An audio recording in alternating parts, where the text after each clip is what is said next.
যদি EVM machine খারাপ হয়ে যায় সেই মেশিনে ভোট করতে দেবেন না।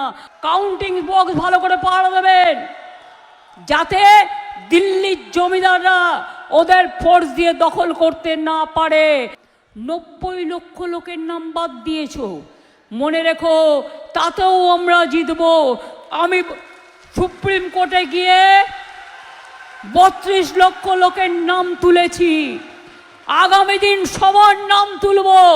আমার একটাই দুশ্চিন্তা, তাদের নামটা ভোটের পরে উঠলে তাদের অস্তিত্ব থাকবে, কিন্তু তারা ভোটটা দিতে পারবে না। বিজেপি তুমি এটাই চাও? পুরো গণতন্ত্রকে চৈত্র মাসের সেলের মতো বিক্রি করে দিয়েছ। তোমাদের জন্য কনসেশন আর সাধারণ মানুষের জন্য ডিলিশন।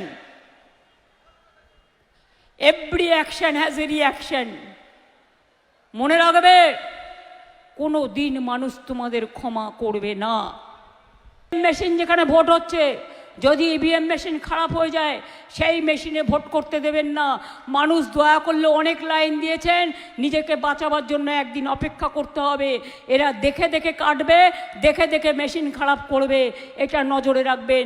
নতুন মেশিন আসলে পুরো 1 থেকে 1000 টেস্ট করে নেবেন, আর প্রত্যেকটা পার্টিকে বোতাম টিপে টিপে ভোট দেবেন, যাতে দেখবেন সেই ভোটটা সেই জায়গায় পড়ছে কিনা। কাউন্টিং বক্স ভালো করে পাহারা দেবেন, যাতে দিল্লির জমিদাররা ওদের ফোর্স দিয়ে দখল করতে না পারে, ইভিএম মেশিনে চিক ঢোকাতে না পারে, এটা মাথায় রাখবেন।